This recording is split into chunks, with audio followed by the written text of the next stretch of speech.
గురుగారు ముందుగా మా ఆహ్వానాన్ని మన్నించి మా ఛానల్ కోసం వచ్చినందుకు మనస్ఫూర్తి ధన్యవాదాలు. సంతోషం అండి, చాలా సంతోషం. గురుగారు, మనం ఒక గుడికి వెళ్తే ఏమని మొక్కుకుంటాము?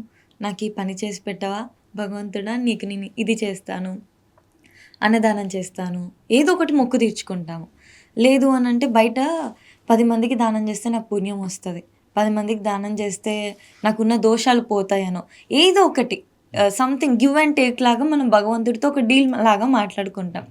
ఇది ఏమైనా స్వార్థం కిందికి వస్తుందా, వ్యాపారం కిందికి వస్తుందా? దీని గురించి కొంచెం చెప్తారా? వ్యాపారం అంటే ఒక రకమైన వ్యాపారమే కదా. నేను నీకు ఇది ఇస్తాను, నువ్వు నాకు ఇది ఇవ్వు అంటే అది వ్యాపారమే. ఇది మనం చేయటం యుక్తమా కాదా అని అంటే మనం కొంచెం ఆలోచించాలన్నమాట. భగవంతుడు అనేవాడు ఎవరు? మనకు తండ్రి, మనకు తల్లి, మనకంతా సర్వస్వము భగవంతుడు. మన తండ్రి వద్దకు వెళ్ళి నేను నీకు ఇచ్చేసి పెడతాను, నువ్వు నాకు కొంచెం ఏం చెయ్యి అని అడిగితే ఏం చేస్తారు వాళ్ళు? ముందు కోపడతారు అనమాట. ఏంట్రా నువ్వు చేయకపోతే నేను నీకు చేయనా? చేయటం నా బాధ్యత కదా, కర్తవ్యం కదా, చెయ్యనా అని అంటారు. అదే భావన భగవంతునికి కూడా ఉంటుందండి. నేను నీకు ఇది చేస్తాను అప్పుడే నువ్వు చేయాలి అంటే, నేను నీకు ఏదో ఇస్తాను, ఇప్పుడు నేను గుండు కొట్టించుకుంటాను, నాకు ఈ ప్రార్థన ఉన్నది, నువ్వే దాన్ని నిర్వర్తించాలి అని మనం అడిగామనుకోండి, అప్పుడు గుండు కొట్టించుకుంటేనే భగవంతుడు చేస్తాడు అని అనుకుంటున్నాం మనం. తండ్రి దగ్గరికి వెళ్ళేసి నేను ఇది చేస్తేనే ఆ తండ్రి నాకు అన్నం పెడతాడు అని అనుకోవటం పొరపాటు కదా. అందుకని అలా అనుకోకూడదండి. సరే, ఇప్పుడు ఎంతోమంది చేస్తున్నారు, వాళ్లకు ప్రార్థనలు, వాళ్ళ కోరికలు తీరుతున్నాయి అంటే భగవంతుడు సరే నువ్వు ఎలాగో అలా వస్తే చాలు, నువ్వు ఏదో ప్రార్థన చేసినా సరే నీకు చేసి పెడతానని చేస్తాడు. కానీ భగవంతునికి సంతృప్తి కలుగుతుందా అంటే లేదు. ఎప్పుడు ఒక భక్తుడు ఏ కోరిక లేకుండా వచ్చి సేవిస్తాడో, దర్శిస్తాడో, అప్పుడే భగవంతుడు చాలా సంతోషపడతాడండి. శాస్త్రాలు అంటాయి, ఇప్పుడు మనం ఒక దేవాలయానికి వెళ్తాం, పుష్పార్చన చేయిస్తాం. ఇప్పుడు పుష్పార్చన చేయించేటప్పుడు కొందరు ఎందుకని చేయిస్తారు? ఆ భగవంతుడికి మనం చేయాలి అని, భగవంతునికి చేయటమే ప్రయోజనము అని భావించి చేసేవాళ్ళు ఉంటారు. అలా కాకుండా ఈరోజు నేను పుష్పార్చన చేస్తున్నాను, పరీక్షల సమయం, నేను పరీక్షలో పాస్ అయిపోవాలండి అని ప్రార్థించవచ్చు. రకరకాలుగా చేస్తూ ఉంటారు. ఇప్పుడు భగవంతుడు ఎప్పుడు మనం ఇంకే ఫలాన్ని ఆశించకుండా పుష్పాన్ని సమర్పిస్తామో దాన్ని శిరసా గృహ్ణాతి అంటుంది శాస్త్రం. తన శిరస్సుతో గ్రహిస్తాడంట, చాలా ఆదరంతో దాన్ని భగవంతుడు ధరిస్తాడంట. లేదు ఒక ప్రార్థనతో నాకు ఇది కావాలి అని ఇస్తే భగవంతుడు స్వీకరించకుండా ఉండడు. భక్తుడు దేన్ని ఇచ్చినా ఎలా ఇచ్చినా స్వీకరిస్తాడు. కానీ ఏమైనా సరే ఓ దీనికోసమా అని స్వీకరిస్తాడంట. తన తిరువడి, తన చరణాల వద్ద పెట్టుకుంటాడు. కానీ అనన్య ప్రయోజనుడై, అనన్య ప్రయోజనుడు అంటే ఇంకే ప్రయోజనం మీద ఆశ లేనివాడై సమర్పిస్తే తన శిరసా ధరిస్తాడు అని శాస్త్రాలు చెబుతున్నాయన్నమాట. అందుకని ప్రార్థిస్తే దానికోసం ఏమైనా చేస్తే జరుగుతుందా అంటే జరుగుతుంది. ఎంతోమందికి జరగటం వల్లే ఇంకా ఇంకా చేస్తున్నారు. కానీ అలా చేయటం యుక్తమేనా అని అంటే కాదు. మనం ఇంకా కొంచెం జ్ఞానాన్ని పెంపొందించుకొని భగవత్ స్వరూపాన్ని సరిగ్గా అర్థం చేసుకొని ఆ భగవంతునికి సేవలు అందించటమే మన కర్తవ్యము అని మనం అటువంటి స్థితికి ఎదిగామనుకోండి, అది భగవంతునికి ఇంకా కూడా ప్రీతికరం అవుతుంది. అందుకని వ్యాపారంలా చేయకండి, చేయండి, ఎంత కావాలంటే అంత చేయండి. భగవంతుడు మనకేమి ఇవ్వాలో ఖచ్చితంగా ఇస్తాడు, తప్పకుండా ఇస్తాడు. మనం ఇవ్వటం వల్లే ఇచ్చాడు అనుకోవటం పొరపాటు. మనం చేస్తూనే ఉండాలి, భగవంతుడు చేస్తూనే ఉంటాడు. చక్కగా పోల్చారు గురుగారు. మన అమ్మ నాన్నలా కానీ మనం కూడా మనకి ఏదైనా కొనివ్వాలంటే, బయటికి తీసుకెళ్ళాలంటే ఇంట్లో పనులు చేయడము, హెల్ప్ చేయడం, తోచిన వరకు హోంవర్క్ ఫాస్ట్గా చేసి పెట్టడం, ఇంప్రెస్ చేయడానికి ట్రై చేస్తాం, బయటికి తీసుకెళ్తారేమో అని. అక్కడ వాళ్ళకి ఎలా అయితే చేసినా చేయకపోయినా మనకు కావాల్సింది ఎలా అయితే ఇప్పిస్తారో ఇది కూడా అంతే. దీన్ని బిజినెస్ మైండ్ లాగా చూడాల్సిన అవసరం లేదు, మనం ప్రేమతో చేస్తే చాలు, అంతే కదా. అవును, మన అమ్మా నాన్నలకు సహాయం చేయటం మన కర్తవ్యం, అందుకే చేయాలి మనం. అంతే. వాళ్లకు మనకేమి ఇవ్వాలో తెలుసు, వాళ్ళు తప్పకుండా ఇస్తారు. ఆ నమ్మకం మనకు కావాలి. అవును. మన అమ్మా నాన్నల కన్నా కూడా ఎక్కువ ప్రేమ కలవాడు భగవంతుడు. అందుకని భగవంతునికి తెలుసు. కొన్నిసార్లు మనకు భగవంతుడు ఏదో కష్టం ఇస్తున్నాడేమో అని అనిపిస్తుంది.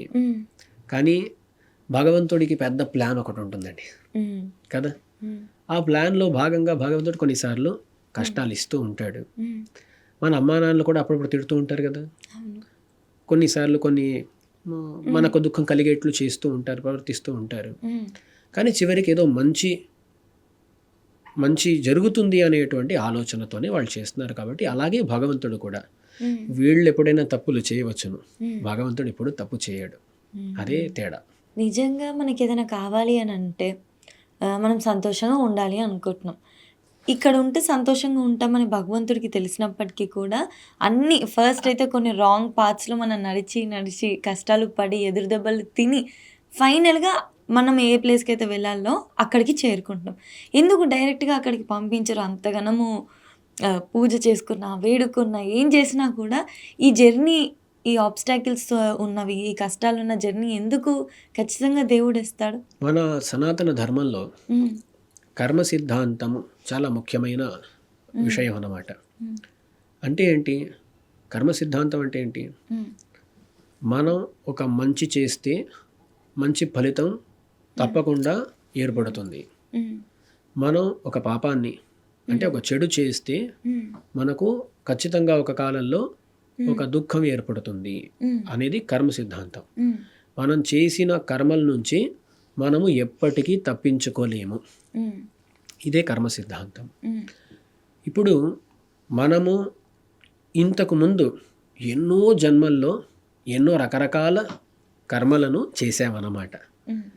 దాంట్లో కొంచెం పుణ్యం కొంచెం పాపం కలిసి ఈరోజు మనకు మనుష్య జన్మ దొరికిందన్నమాట కదా. ఇప్పుడు మనం చేసినటువంటి ఆ కర్మల యొక్క ఫలితాన్ని భగవంతుడు ఇస్తూనే ఉంటాడండి. అందుకని ఆ కర్మఫలం నుంచి మనం సులువుగా తప్పించుకోలేము. తప్పించుకోవాలంటే మోక్షానికి వెళ్ళాలి. అప్పటిదాకా ఆ కర్మఫలాన్ని ఎవరైనా సరే అనుభవించి తీరాల్సిందే. ఒకటి పాపఫలం లేకపోతే పుణ్యఫలం, సుఖము దుఃఖము అది ఖచ్చితంగా వస్తుంది. అందుకని భగవంతుడు మన జీవితంలో మన పాపాలను నశింపజేయటం కోసమని అప్పుడప్పుడు కష్టాలను ఇస్తూనే ఉంటాడు.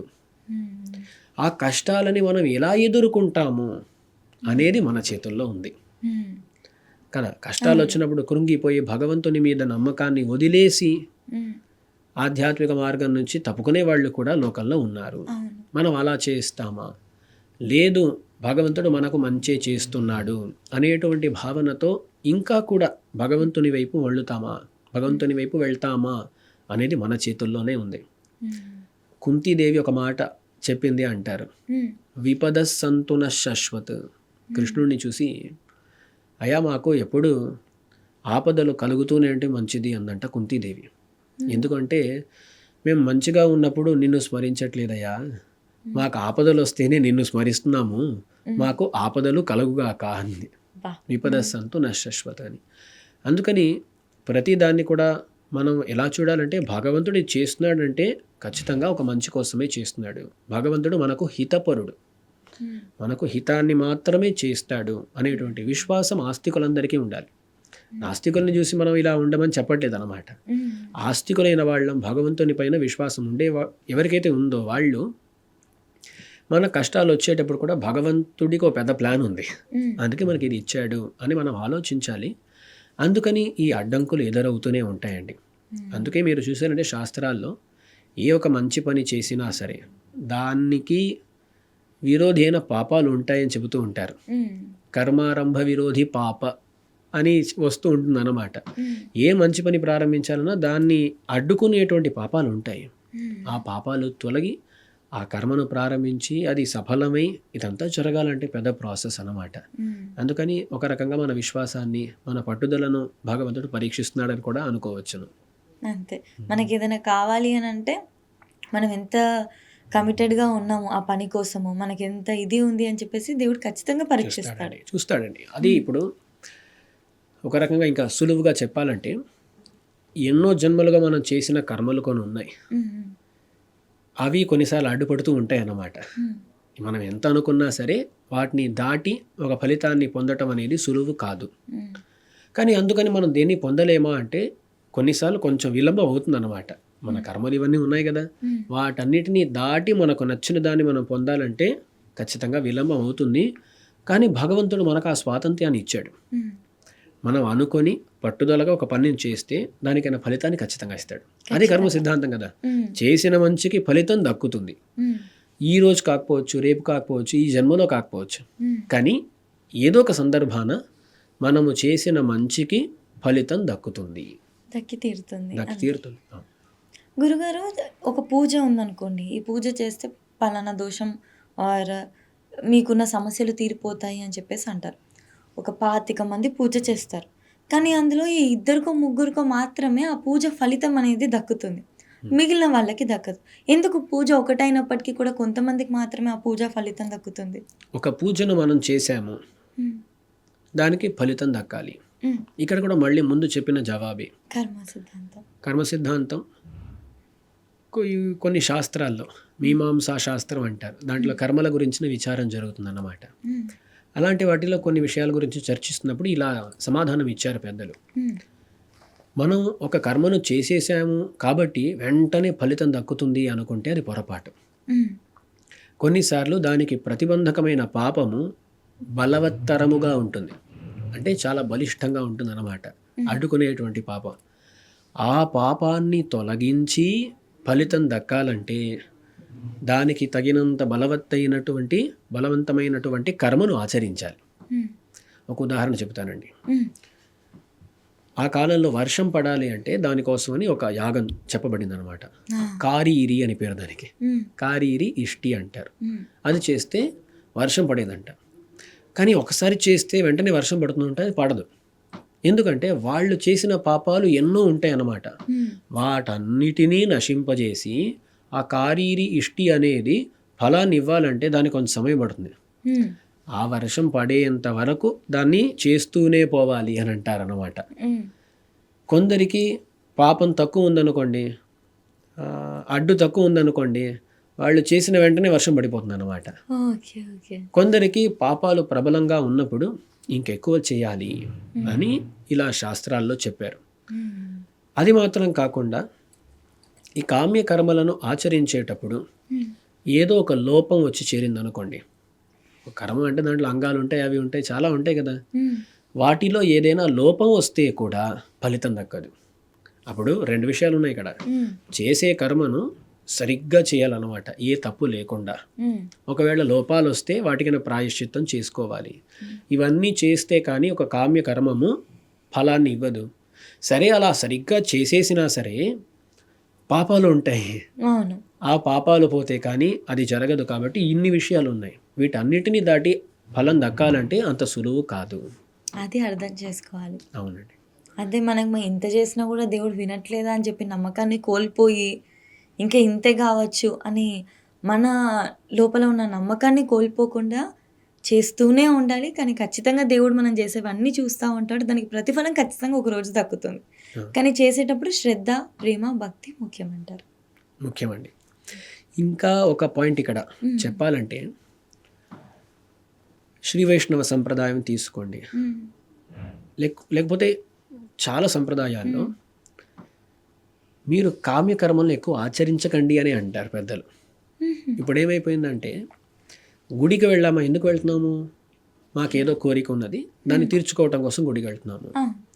ఏదో చేస్తున్నారా, కర్మ చేస్తున్నారా, ఎందుకు అంటే మాకేదో కోరిక ఉంది చేస్తున్నాము అని కామ్యకర్మల వైపే అందరి దృష్టి ఉందన్నమాట.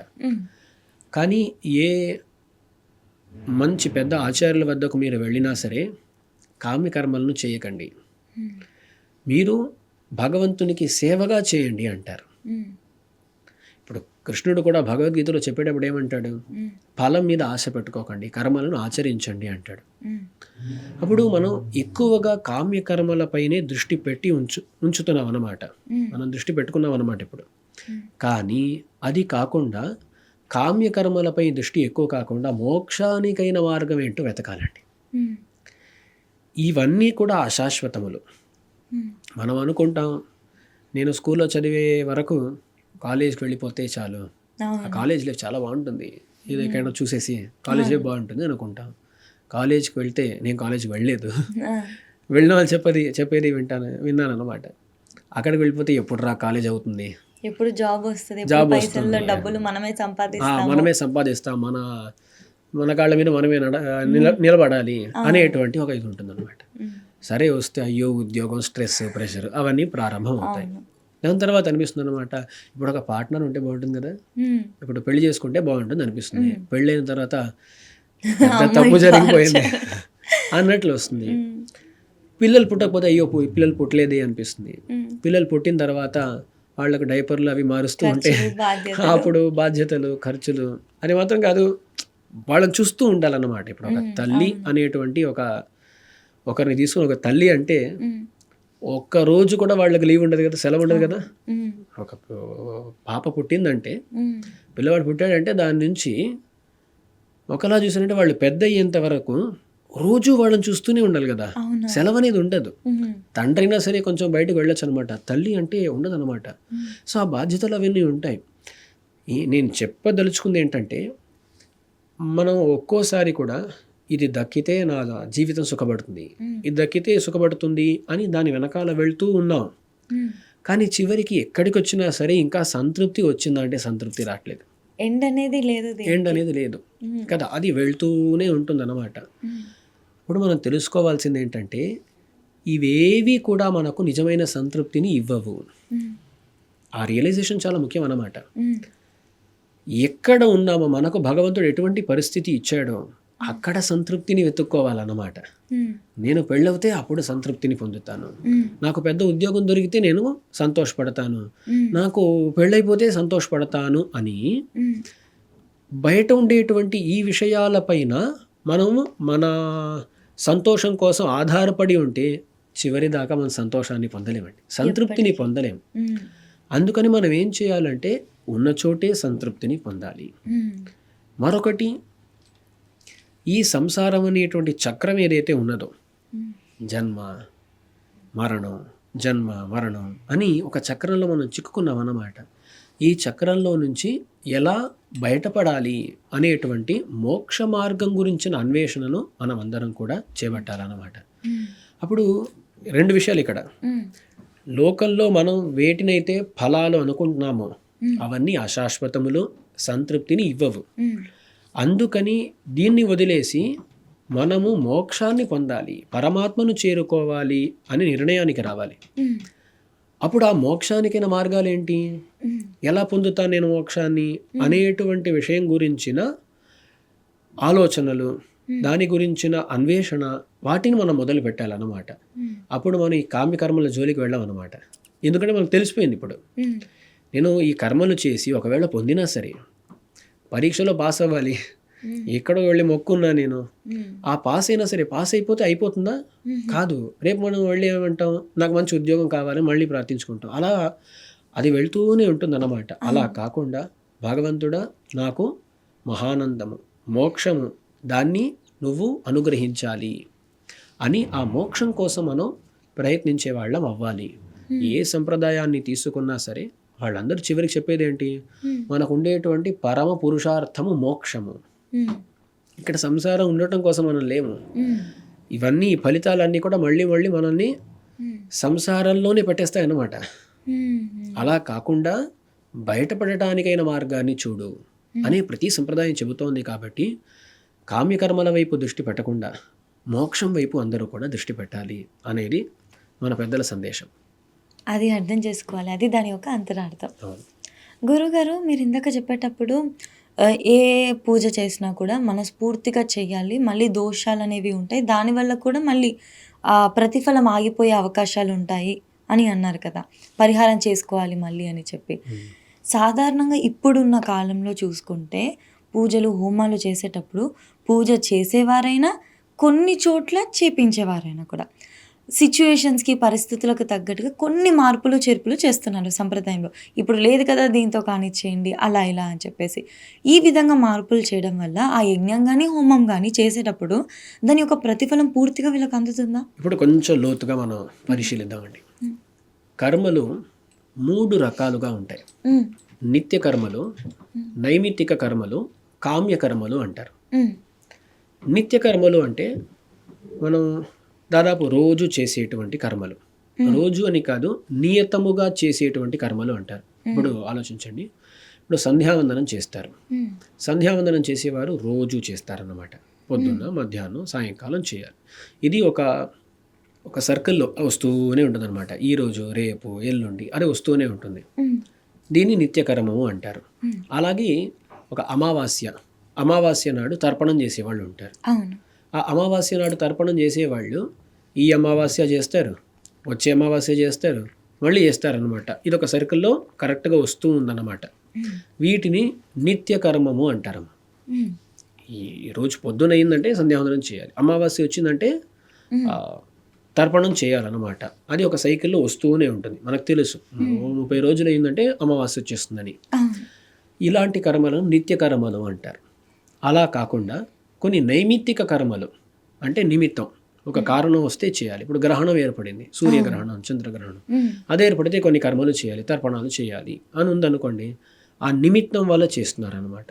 ఈ రెండింటిని నిత్య కర్మలు, నైమిత్తిక కర్మలు అని అంటారు.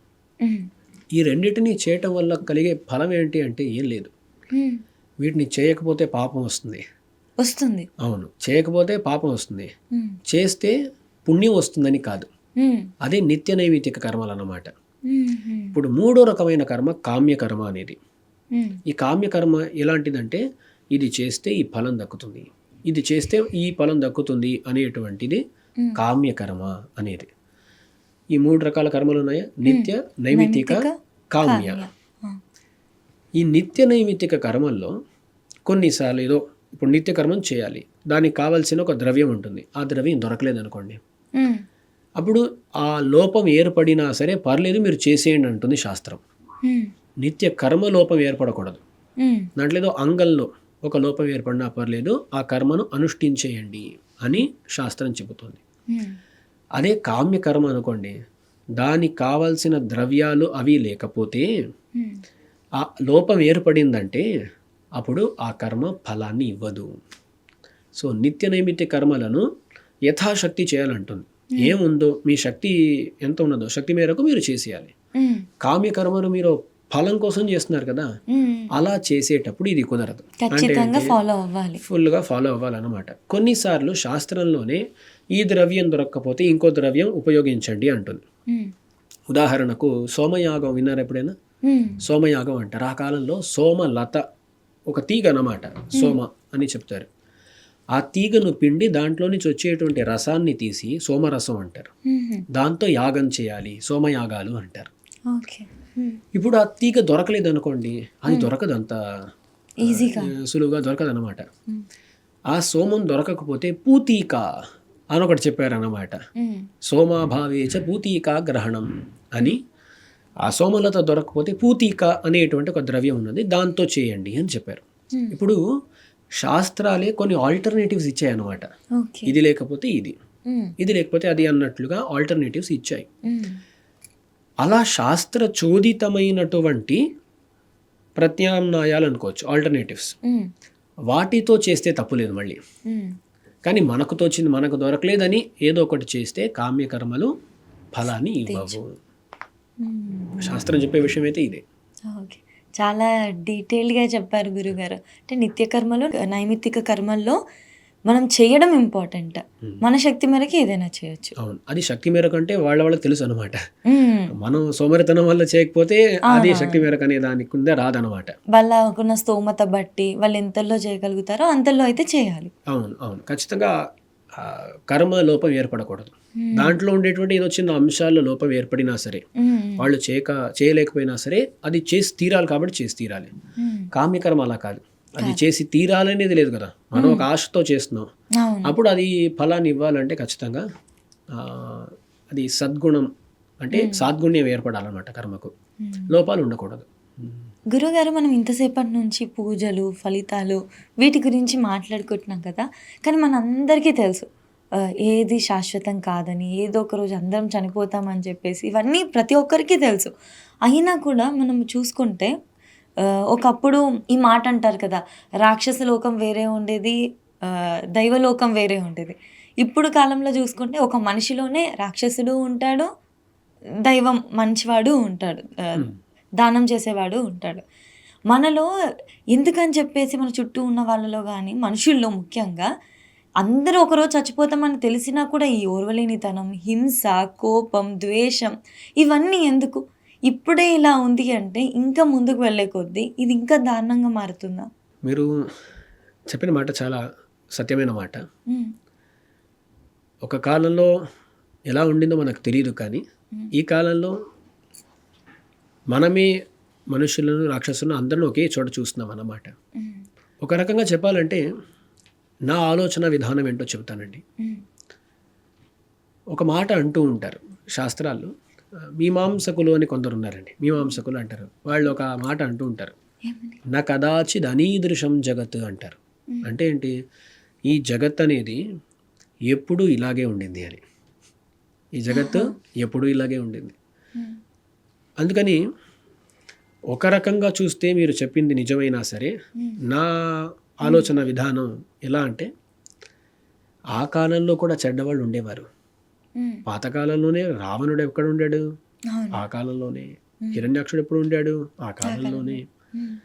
ఓ 1000 ఏళ్ల క్రితం మన వాళ్ళు ఎన్ని కష్టాలు పడ్డారు బయట నుంచి వచ్చినటువంటి దాడుల వల్ల, బ్రిటిషర్స్, దానికి ముందు అలా ఎప్పుడు జరుగుతూనే ఉందన్నమాట. అందుకని రాక్షసులు అనేవాళ్ళు ఎప్పుడు మనలో ఉన్నారన్నమాట.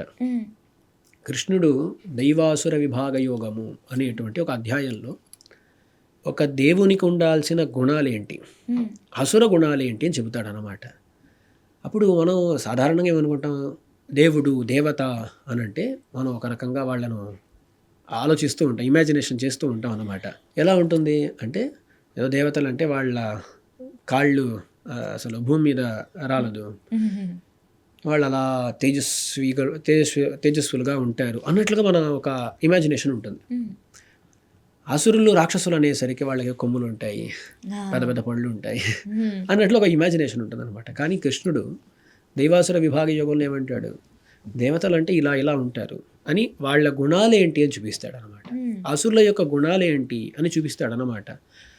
వాటిని పరిశీలిస్తూ ఉంటే మనకేమనిపిస్తుందంటే, మా మనస్సులోనే రెండు ఉన్నాయి.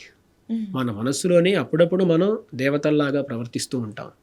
అప్పుడప్పుడు మనమే మీరు చెప్పినటువంటి క్రోధం, ద్వేషం, ఈర్ష్య ఇటువంటి దోషాలతో పీడితులై మనమే ప్రవర్తిస్తూ ఉంటాం అన్నమాట. సో ఈ దైవ గుణము, ఆసుర గుణము రెండు కూడా మనలోనే ఉన్నాయి. దాంట్లో మనము ఆసుర గుణాలని కొంచెం తక్కువ చేసి దైవ గుణాలను పెంపొందించుకోవాలి. వాటిని ఆధారంగా పెట్టుకొని ఆచరణను మనం ప్రారంభించాలన్నమాట.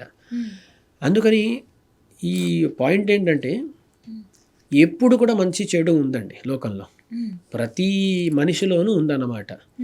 అందుకని అప్పుడు పాతకాలం చాలా బాగా ఉండింది, ఇప్పుడు ఏదో అంతా చెడిపోయింది అనే భావన వద్దనుకుంటాను నేను. అర్థమైంది. ఎప్పుడు ఇది ఉంది, ఎప్పుడు ఉందన్నమాట, కూడా అలానే ఉంటుంది, అలా ఉంటుంది. శాస్త్రాల్లో చూసామంటే ఇప్పుడు కృతయుగం, త్రేతాయుగం, ద్వాపరయుగం, కలియుగం వచ్చేటప్పుడు ధర్మం క్షీణిస్తూ వస్తోంది అని చెప్పారు. నిజమే. కానీ మనకు కృతయుగం ఎలా ఉండిందో, త్రేతాయుగం ఎలా ఉండిందో, ద్వాపరయుగం ఎలా ఉండిందో మనం ఇతిహాసాల్లో, పురాణాల్లో చూస్తాం. కానీ మనం అంతగా అనుభవం లేదన్నమాట. మనకు తెలిసిందంతా ఎక్కువ ఈ కలియుగమే. ఈ కలియుగంలో చూసామంటే నేనేమంటాను, ఓ 1000 ఏళ్ల ముందు ఉండిన స్థితి కన్నా ఈరోజు స్థితి బాగుందంట నేను, మెరుగుపడింది అంటా నేను. ఎందుకు ఆలోచించండి. 1000 ఏళ్లుగా మన మీద దాడులు, భారతదేశం అంతా దాడులే 1000 ఏళ్లుగా. అక్కడి నుంచి వచ్చేస్తారన్నమాట, పాశ్చాత్య దేశాల నుంచి వచ్చేస్తారు. ఎన్ని దేవాలయాలను కూల్చేశారు, ఎంతమందిని బాధ పెట్టారు, ఇవన్నీ ఉన్నాయన్నమాట. ఆ కాలం మంచి కాలం అంటారు, ఈ కాలం మంచి కాలం అంటారా? ఇలా ఆలోచిస్తే మాత్రం ఇదే మంచి కాలం. నేను ఇంకో మాట అంటాను, నేను హైదరాబాద్కి వచ్చి 3 ఏళ్ళు అవుతోందండి. కానీ నేను ఎక్కడో కూర్చొని చేసేటువంటి ఆ వీడియోలు మీ టీం వాళ్ళు చూశారన్నమాట. అంటే ఒక మంచి విషయాన్ని ఎక్కడి నుంచో ఎక్కడికో మనం చెప్పటానికైనా వ్యవస్థ ఈరోజు ఉంది. అప్పుడు ఈ డెవలప్మెంట్ ఏదైతే ఉన్నదో అది మంచి కూడా. కదా. ఎక్కడో ఉంటూ మన మంచి సందేశాన్ని అందరికీ కూడా ఇవ్వవచ్చును. అది మాత్రం కాదు, ఇంకోటి అంటానండి, 100 ఏళ్ల ముందు ఉండేటువంటి రాజు, నిజమైన రాజు ఉన్నాడు అనుకోండి, పెద్ద రాజు. ఆ రాజుకి ఎటువంటి భోగాలు ఉంటాయో వాటికన్నా గొప్ప భోగాలను మనం ఈనాడు అనుభవిస్తున్నామా లేదా? మనం రాజు కాదు, రాణి కాదు.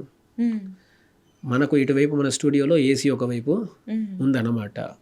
బయట ఎండ ఎలా ఉంది తెలుసు, కానీ ఇక్కడ వచ్చేసి ఒక్క బటన్ ప్రెస్ చేసేసరికి ఆ వాతావరణం అంతా కూడా 40 డిగ్రీల్లో నుంచి 25, 20 అక్కడ దాకా వచ్చేస్తుంది అన్నమాట. ఆ కాలంలో ఎంత పెద్ద రాజైనా ఇంత భోగం ఉండేదా? లేదు. మనం అనుకుంటే 5,000, 6,000, 10,000 ఖర్చు చేస్తే ఇక్కడ నుంచి ఢిల్లీకి వెళ్ళిపోవచ్చు అనమాట. ఎంతసేపట్లో? 2 గంటల్లో. ఎంత పెద్ద రాజైనా చేయగలుగుతాడా? లేదు. మరి ఇన్ని వసతులు మనకు వచ్చాయి, మంచి పనులను చేయటానికైన వసతులు మనకు ఏర్పడ్డాయి. అందుకని నేనేమంటానంటే ఇది మంచి కాలమే అంటాను. మీరు 100 ఏళ్లకు ముందు, 200 ఏళ్లకు ముందు, 1000 ఏళ్ల ముందు కూడా ఇంత ప్రశాంతత ఉండిందా అంటే లేదు. ఎక్కడెక్కడి నుంచో దాడులు జరిగాయా లేదా? ఎప్పుడు మన గ్రామానికి ఎవరు వస్తారో తెలియదు. ఈనాడు ఉండేటువంటి ప్రశాంతత అప్పుడు లేదు. అందుకని ఇప్పుడు నేను ఏం చెప్పదలుచుకున్నానంటే ఆ కాలం కన్నా ఈ కాలం మంచి కాలమే. అందుకని ఇప్పుడు చెడు లేదంటారా అంటే అది కాదు, ఉందన్నమాట. ఎప్పుడు చెడు లేకుండా ఉండదు. లోకము మనుషులు అంటే చెడ్డవాళ్ళు ఉంటారు, మంచివాళ్ళు ఉంటారు. కానీ ఎంత శాతం పర్సంటేజ్ ఏంటి అని చూస్తే నా భావన ఏంటంటే ఇది మంచి కాలము అనేది. ఈ మంచి కాలాన్ని మనం ఎలా సద్వినియోగపరుచుకుంటాం అనేది మన చేతిలో ఉందండి. శాస్త్రాలు అయితే కలియుగం అని చెప్పేశాయి, కలియుగం క్షీణిస్తూ పోతుందని చెప్పేశారు.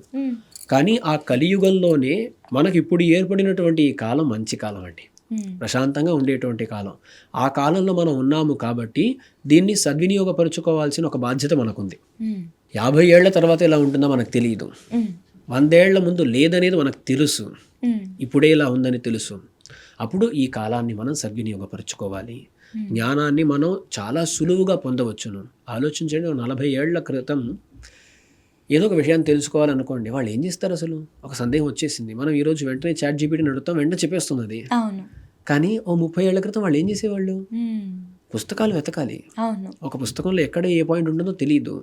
అప్పుడు ఒక చిన్న విషయాన్ని తెలుసుకోవాలన్నా సరే చాలా కష్టం ఆ కాలంలో.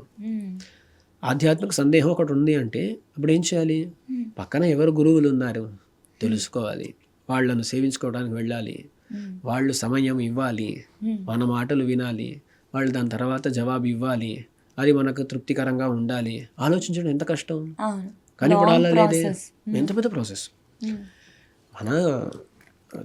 మన తల్లిదండ్రులు వాళ్ళు చెప్తూ ఉంటారు, మేము మా గ్రామంలో అలా నడుచుకుంటూ వెళ్ళేవాళ్ళు స్కూల్స్కి అని అలా చెప్పేవాళ్ళు కదా, అదే నిజం. కానీ ఈరోజు అలా కాదు.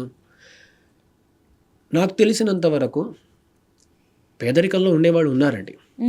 ఇప్పుడు దాన్ని మనం నెగెట్ చేయకూడదు, లేదని చెప్పకూడదు.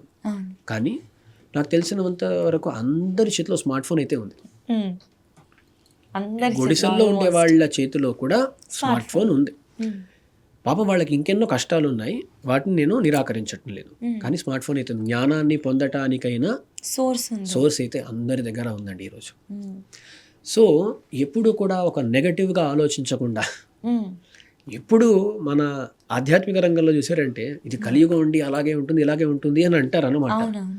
కానీ నేను ఆలోచించే విధానం ఏదంటే ఇలాగే, ఈరోజు చాలా మంచి కాలము, ప్రశాంతంగా మనం అందరం జీవిస్తున్నాము. కొన్ని చోట్ల జరుగుతూనే ఉన్నాయి, లేదని చెప్పట్లేదు. కానీ పర్సంటేజ్ చూసారంటే ఎంతోమంది పేదరికం నుంచి బయటపడిన వాళ్ళు ఉన్నారు. ఈ శతాబ్దం ప్రారంభం నుంచి చూసారంటే గత 20 ఏళ్ళు 25 ఏళ్ళుగా ఎంతోమంది పేదరికం నుంచి బయటపడిన వాళ్ళు ఉన్నారు. మనకు ఎంతో డెవలప్మెంట్స్ ఏర్పడ్డాయి. అందుకని మంచి కాలంలో ఉన్నాం కాబట్టి దీన్ని సద్వినియోగపరుచుకోవాలి. మీరు అడిగారు చివరికి ఎక్కడ పోతుందో మనకు తెలియదు అన్నమాట. కలికాలం ఎప్పుడైనా మారొచ్చు. మనం చూస్తుంటే అప్పుడప్పుడు హెడ్లైన్స్లో పెడుతున్నారు కదా, 3వ ప్రపంచ యుద్ధం ఎప్పుడో తెలియదు అన్నట్లుగా. సో ఈ మంచి కాలం మనకు ఉంది కాబట్టి పాజిటివ్గా చూసి దీన్ని మనం సద్వినియోగపరుచుకొని ఏ జ్ఞానాన్ని పొందాలో ఆ జ్ఞానాన్ని పొంది మోక్ష మార్గంలో ప్రయాణిస్తూ మన జీవితాన్ని సార్థకం చేసేసుకోవాలి అని ఒక పాజిటివ్ కోణంలో చూద్దాం అనేది నా భావన.